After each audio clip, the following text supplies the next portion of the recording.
Hello, everyone. How are you doing? I miss you so much for the past almost 2 weeks.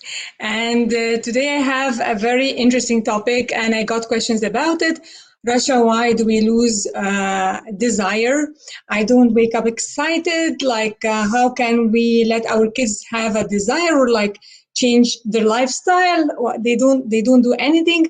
So it's actually the word desire is very important, and it's one of the 13 principles that Napoleon Hill stated in the success philosophy in his great book, the classic one, Think and Grow Rich.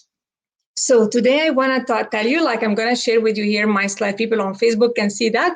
And after the Instagram, I will post it as well to you when we are done with the live. So today we're going to talk about what is desire, why people do not get what they really want, and examples of successful stories of people who stayed with their desire and how they achieved what they really want. So, as far as the word desire is concerned, desire is the really deep want that you have inside you, and it's like a burn. It's a burn. Hello, Casey. Thank you for joining. Love to see you here. So desire is about a really deep want that you are in touch with and kind of being obsessed with it in a positive way. So it's not like something I'm not hallucinating about, something which is an addiction, but no, it's a positive obsession about a heart want that you really would love to see in your life. So that's what we call it's a desire, and it becomes the burning. If it's a really burning desire, you know that when you start to take action on it. Because if you're not taking action on your desire, then this means that it's not a real desire. It's not something that you really want. So if you say why I'm not taking action, why nothing is happening, it doesn't reach the level of desiring it. Okay. So I want to share with you here, just I'm playing around with the screen. Anyways, it's okay. We're going to continue like technology. That's all right. So why people do not get what they want? So people do not get, hello, uncle, how are you? Thank you for joining. People do not get what they want for two reasons. Number one, they are not sure or in touch with what they really want. Usually what they want, they think they want it, but it's what other want of them. It's not what their spouses want, not what their kids want for them. They lost connection with what with their heart desire. And kids, that's why when we were kids, we had big dreams and we were kind of shut down from parents, adults, well-meaning ones, because they said this is not possible. This doesn't happen. Stop imagining. And that's where the catastrophic results happen, because without imagination, any big achievement in our life was the seedling of a dream or of imagination. So never underestimate, because this is the power that where any creation starts with imagination, starts with an idea in your mind first that you become positively obsessed with, and then you start to take action on it when it's a burning desire. And that's why people, this is number one reason why people do not get what they want. They don't get in touch. They lost connection with their heart desire. So they lost interest. They are not passionate about what they are doing. Okay. And the other thing, and they don't, the other reason is that when they think about what they would love to have or they really want, they don't see how they can bridge the gap. While they say I don't have the money, I don't have the time, I don't have the connection. So they let it fall. They don't stay with their desire because they don't see how it's going to happen. And what I'm telling you right now is that it doesn't matter how, because when you have the desire, you will be pushed to take action. And I have examples to demonstrate with you today from the book of Napoleon Hill, Think and Grow Rich. So Edwin Barnes, okay, I'll add this here. He had 1 second. He had a desire to be a partner with Thomas Edison. And this guy had no idea how he's going to do it. He only, in his mind, he believed that he wants to be a partner to Thomas Edison. He was poor. He lived in Ohio, and he didn't know how he's going to go there. All he was driven by his desire, and he took action on it. what he did is that he jumped on a freight train. Like in the video here, you can see this is like a regular train with passengers, but he even jumped on a freight train, not knowing, like he didn't have money, he didn't have anything. He just knew, like, I'm gonna go to Thomas Edison. I'm gonna tell him I wanna work with you. I wanna be your partner. In his mind, he had this conversation. And when he went there, like, hi, nice to meet you live. Oh, it's fantastic to have you with me today. So when he met him, he just accepted a menial kind of job with Edison. Like, he did not say, like, I have to be a manager or a head of a department. He just jumped in and he said, I'm gonna do it. And he didn't have in the mindset, well, I'm gonna try a few days or a few months, and if it doesn't work, I will be open to something else. He said, like, this is what I want, and he kept on working on it. In his imagination, it was a desire.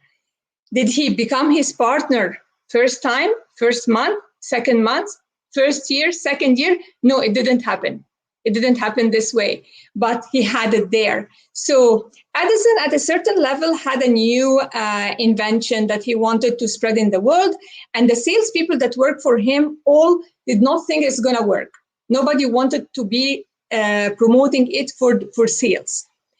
This was his chance. So, like, when we say somebody is lucky, there is nothing called luck. It's opportunity meeting preparedness. So Barnes was preparing in his mind that he's gonna be his partner. He didn't know how, but he said, like, this is my desire. I'm not, no other option. He bolted with steel any other doors for retreat. So, like, because when you start something that you really want, you will be faced with lots of defeats. But if you let it defeat you, then you're defeated if you accept it as a defeat. It's just temporary. So he jumped in and he said, you know what? I'm going to promote it. I'm going to be a sales for this, for your new invention. And he succeeded exponentially to the extent that Edison asked him to join him because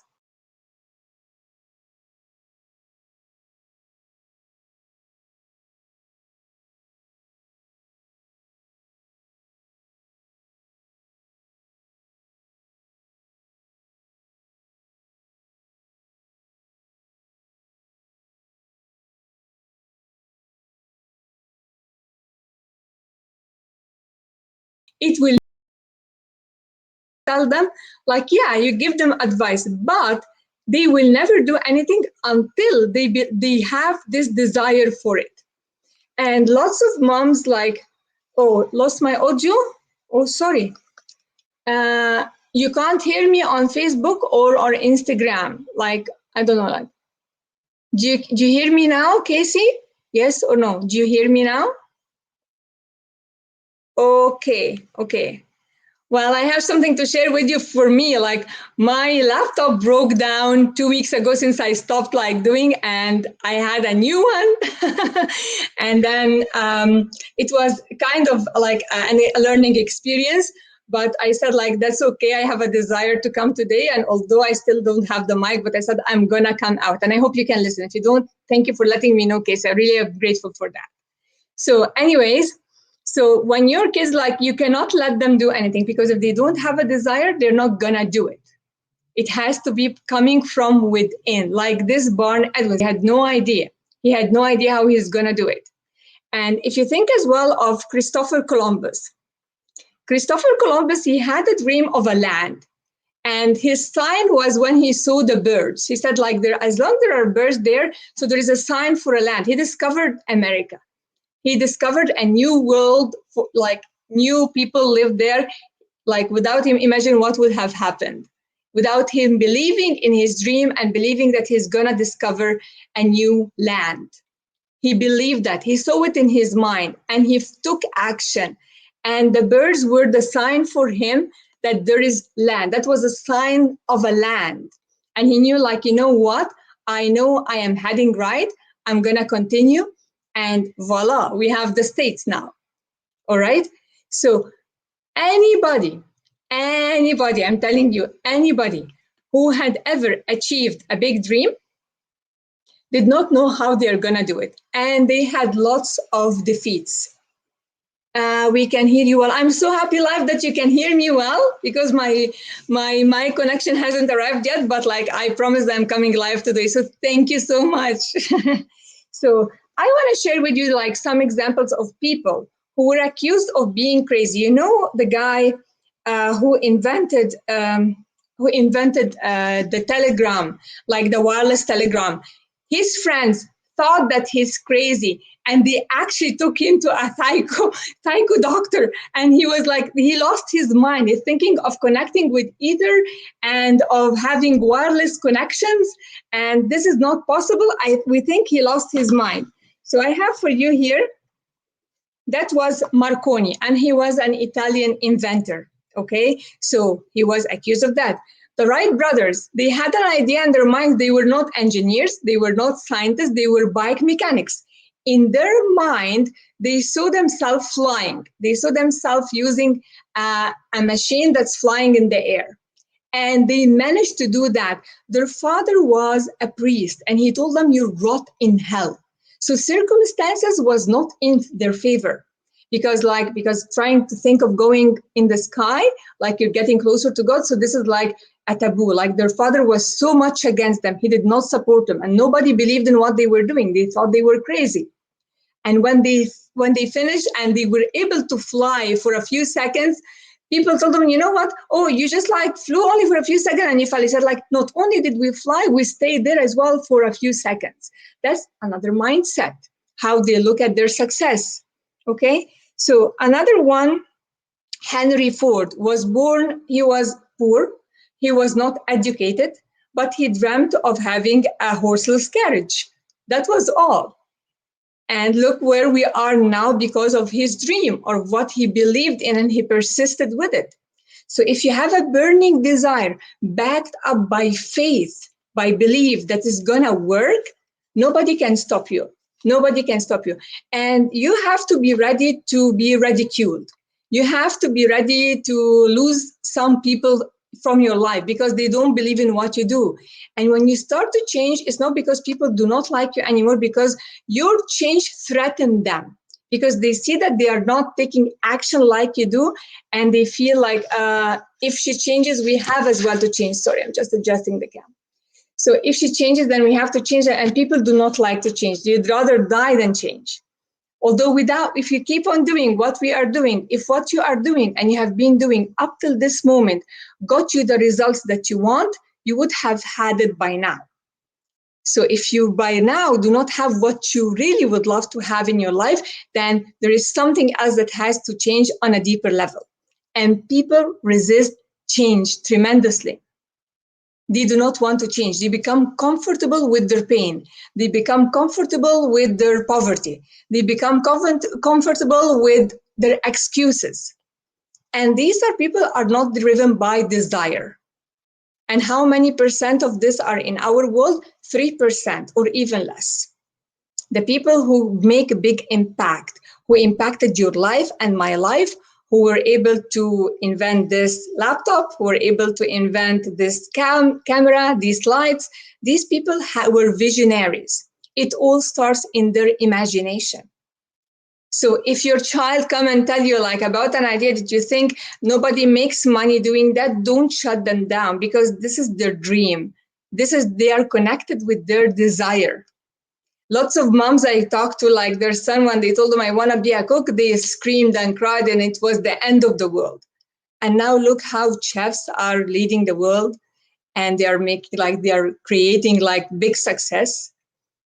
So, and he can have his own restaurant. Don't shut their dreams. If they have a desire, encourage them, support them, help them, instead of ridiculing them. Because Henry Ford was ridiculed, Edison was ridiculed, the Wright brothers were ridiculed. So be ready for that. If you want big success, then you must welcome failure. And because schools taught us that failure means that you're not accepted. We cannot get our parents' acceptance. We cannot get our teacher approval if we don't get the A's. So failure or mistakes became like a taboo. And if you're failing or getting C's or D's, then you are out of the group. Whereas it's how we learn, by trying and making mistakes. It doesn't happen like this. Like if you know how to do anything, you would have done it by now. You have to try and have the courage and the faith and the desire to keep on going and never say like, I'm not going to be defeated by this temporary defeat. Well, I welcome failure. Fine. I failed now. That's okay. But at least I tried this and I know that this doesn't work and I have to try something else. So that's what separates masses from very highly successful people. People who dream big and change the world, not just get their money to pay their bills. No, they are impacting the whole world. They are affecting the whole of humanity. Hi, Razan. Thank you for joining. So please stop ridiculing people who have big ideas. If they scare you, then they scare something in you. That's all about you. It's not about them. Let them at least dream their dream and do it. I mean, if you're not going to support them, just you can get out of their life. That's fine. And you, as you, whoever of you who's watching me has a big dream or has a big goal and think like it's impossible and doesn't have the support from others, stop listening to others and listen to your heart. Because if you got a dream, nobody has got a dream or a desire for something unless they have the potential to achieve it. But they have to stay with it. Jack Canfield, his book, The Success Principle, which is worldwide and sold now like almost 1 billion copies. His book was rejected. The Chicken Soup for the Soul, the first one, was rejected by 144 publishers. 144. So he did not give up after 5 trials or 10 trials. Most people would give up after a few trials. He kept on persisting, and look where he is right now. He impacted the world. He created programs, certifying people and trainers, and he has achieved success he would never have dreamt of. Oprah Winfrey, she was fired from her TV show because they said, like, from the news when she was a news reporter, because she got emotionally involved with people, and they said she cannot work, like she cannot be a success. And look what she did and where she is, and she became the first billionaire TV interviewer, and very successful, worldwide known. Everybody would love to have an interview with Oprah. Everybody would love her to read their books so they get interviewed by her. So, I mean, like, don't give up. If you have a desire, this desire was not given to you for nothing, because you have the potential to achieve it and you have the power within. And remember, like Edwin Barnes, when he left, he had no money. He just had a desire to work and be partner with Edison, and he acted on his desire. He jumped on the freight train, he showed up, and he kept persisting until he actually became his associate. So people usually, what they do, they try something, and then if it doesn't work, they just give up on it. They don't persist with their desire. So they don't achieve their dreams. So desire is number one. If you have a desire backed up by faith, nobody, I'm telling you, nobody can ever stop you. All right.